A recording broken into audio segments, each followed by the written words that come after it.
오늘 같이 나누실 말씀은 구약성경 사사기 4장 12절부터 24절 말씀까지입니다. 구약성경 사사기 4장 12절부터 24절 말씀까지입니다. 12절부터 16절까지 말씀만 읽도록 하겠습니다. 12절부터 16절 말씀까지 같이 한 목소리 듣습니다. 시작. 아비노함의 아들 바락이 가볼단에 오른 것을 사람들이 시스라에게 알리매 시스라가 모든 병거 곧 철병거 900대와 자기와 함께 있는 모든 백성을 하루새 탁구임에서부터 기송강으로 모은지라. 드보라가 바락에서 이르되 일어나라, 이는 여호와께서 시스라를 내 손에 넘겨주신 날이라. 여호와께서 너의 앞서 나가지 아니하시느냐 하는지라. 이에 바락이 만명을 거느리고 다볼산에서 내려가니 여호와께서 바락 앞에서 시스라와 그의 모든 병거와 그의 온 군대를 칼날로 혼란에 빠지게 하시매 시스라가 병거에서 내려 걸어서 도망한지라. 바락이 그의 병거들과 군대를 추격하여 하롯의 닭고임에 이르니 시스라의 온 군대가 다 칼에 엎드러졌고 한 사람도 남은 자가 없었더라. 아멘. 네, 어제 말씀을 통해서 드보라로부터 가나안왕 야빈과 전쟁을 하러 나가라는 명령을 받은 바락이 드보라와 함께 가기를 구하죠.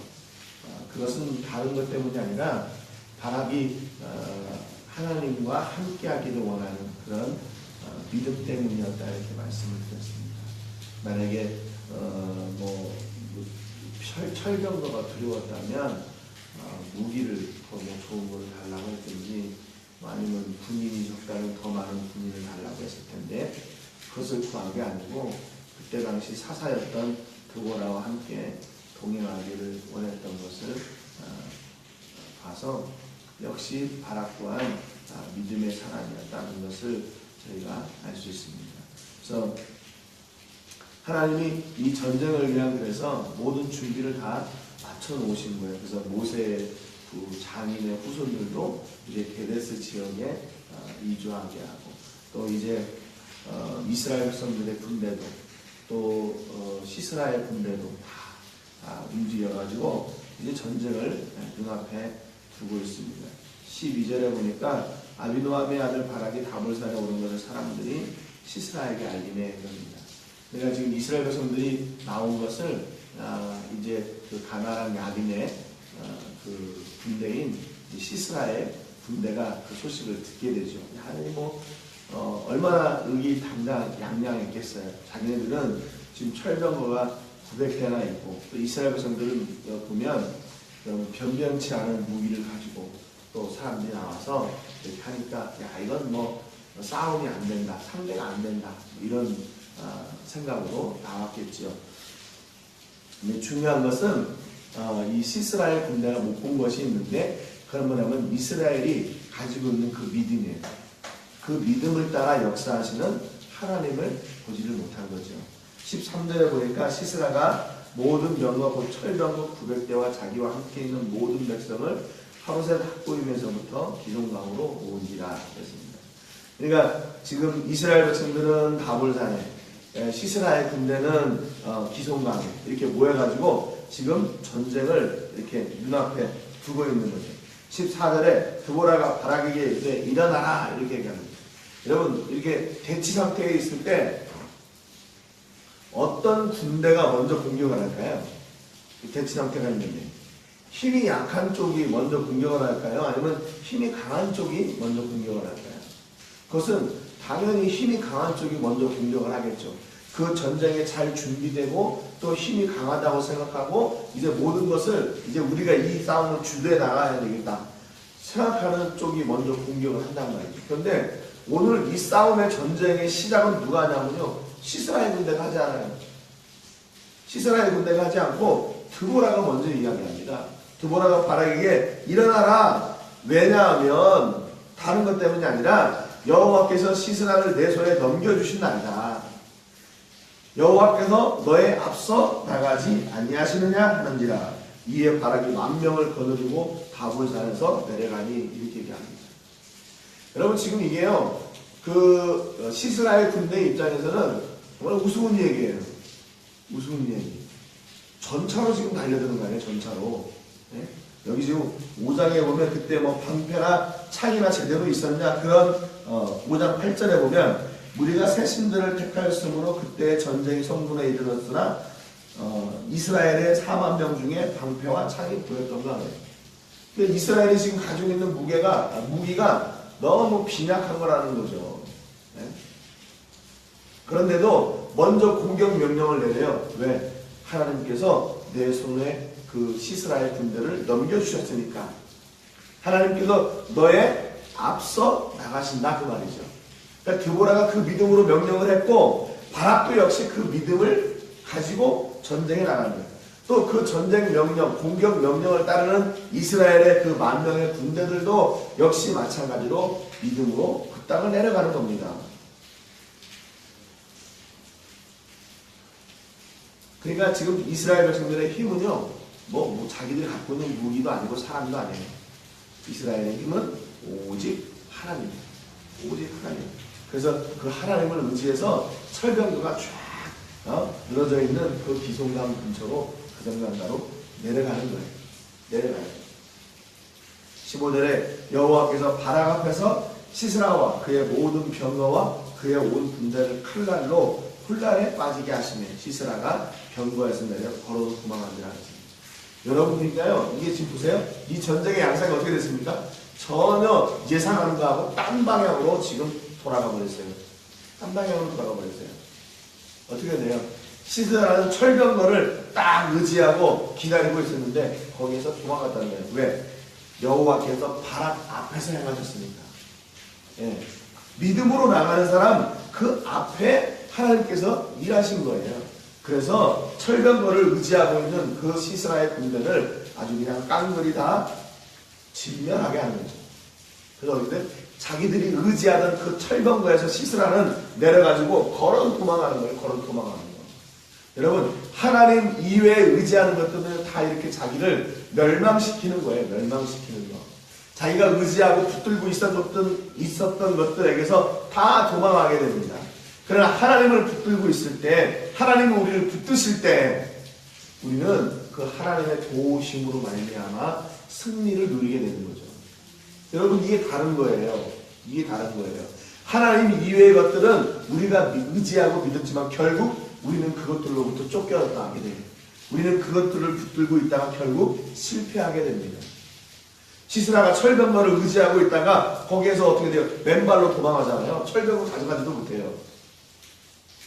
맨발로 도망가요.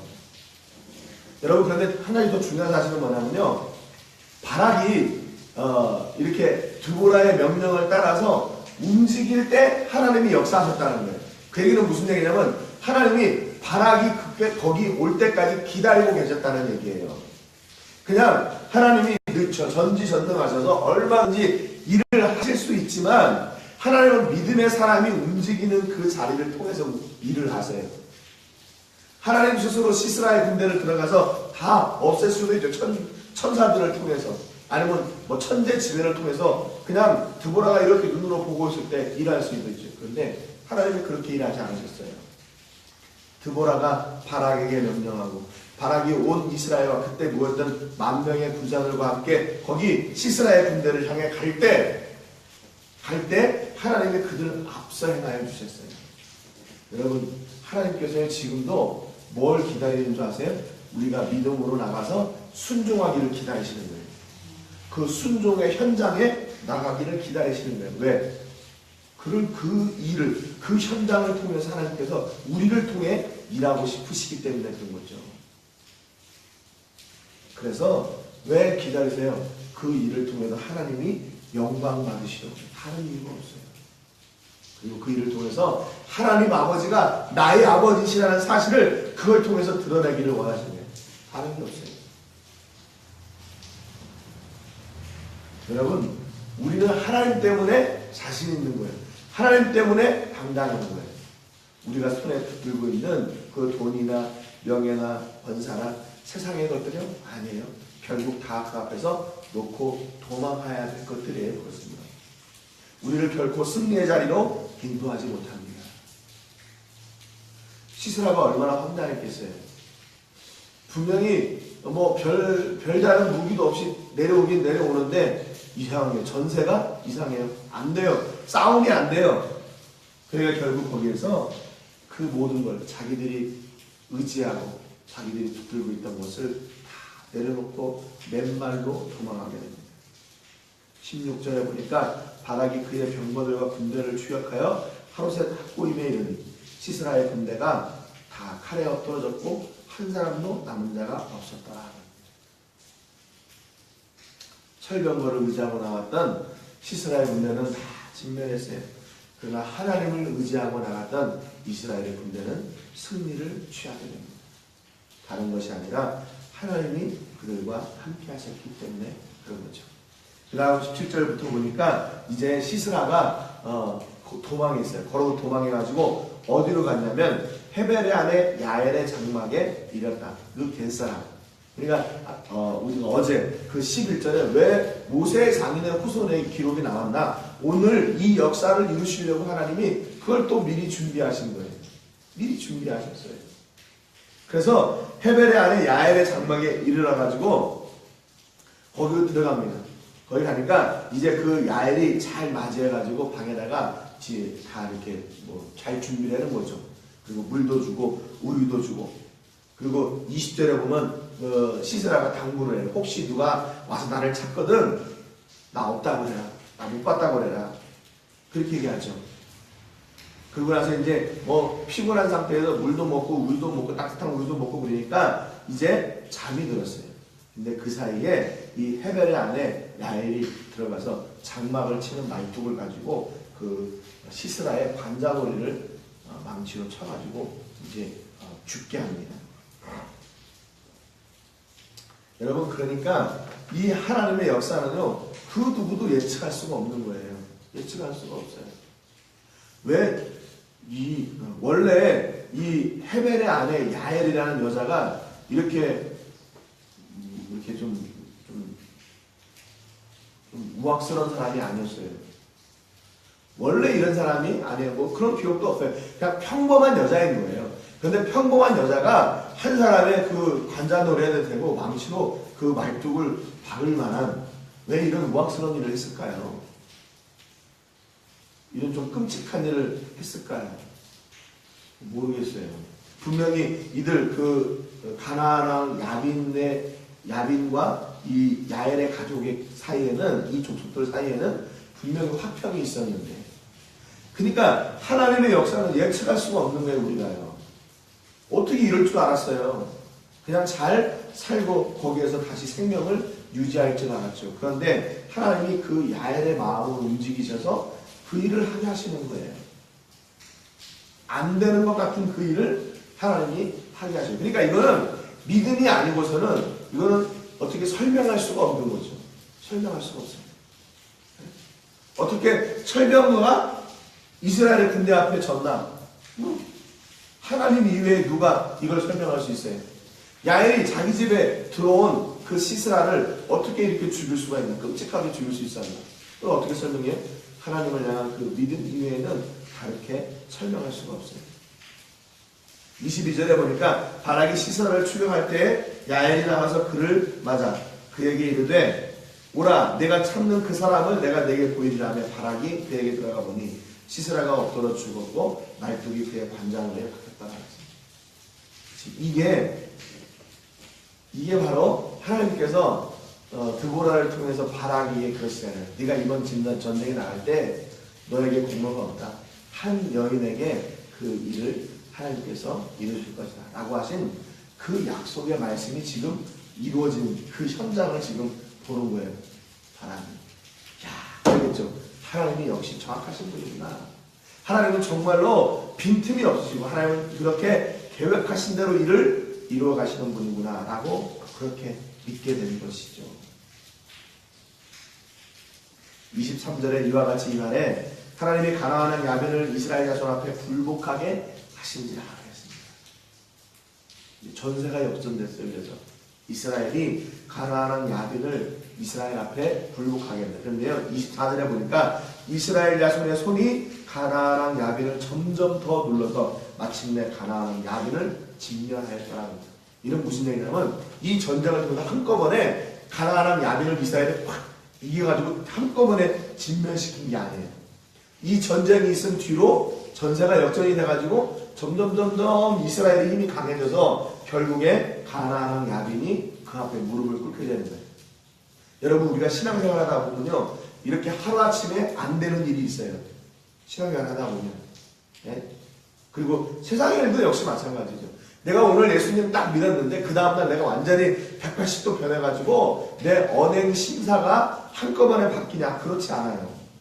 이제 믿었다면 이제 그 다음의 삶은요 점점 바뀌어나가는 거예요. 하나씩 한꺼번에 180도 확 바뀌는 게 아니라 그러니까 이 믿음은요 장거리 경주예요. 장거리 경주.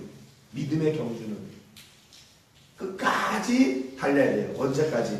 하나님이 인정하시는 그날까지, 하나님이 기뻐하시는 그 자리까지 계속해서 꾸준히 끝없이 달려야 돼요.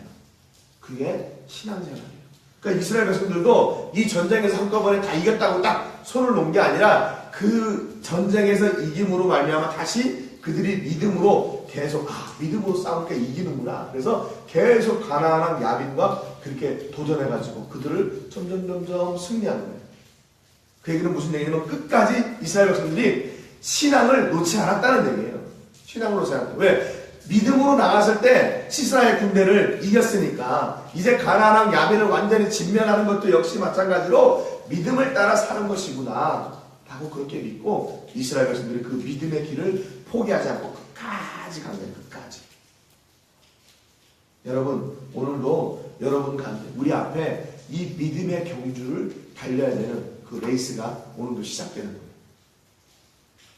여러분 오늘도 이 믿음의 경주는 다른 것이 아니라 믿음을 따라 그 하나님이 우리에게 주시는 그 능력과 그 은혜와 힘으로 하는 거예요. 그래서 여러분 끝까지 완주하는, 끝까지 하나님이 기뻐하시는 그 자리까지 완주하시는 그런 복이 있기를 주님의 이름으로 축복합니다. 여러분 오늘 우리의 삶도 다른 것으로는 설명할 수가 없어요. 믿음으로 아니면 우리가 설명할 수가 없는 그런 삶을 오늘도 살게 되는 겁니다. 오늘 여러분의 가족과 자녀들과 사업장 위에 이렇게 끝까지 믿음으로 승리하시고 믿음으로 복을 누리시는 그런 은혜가 있기를 주님의 이름으로 축복합니다. 기도하겠습니다. 하나님 아버지 감사드립니다.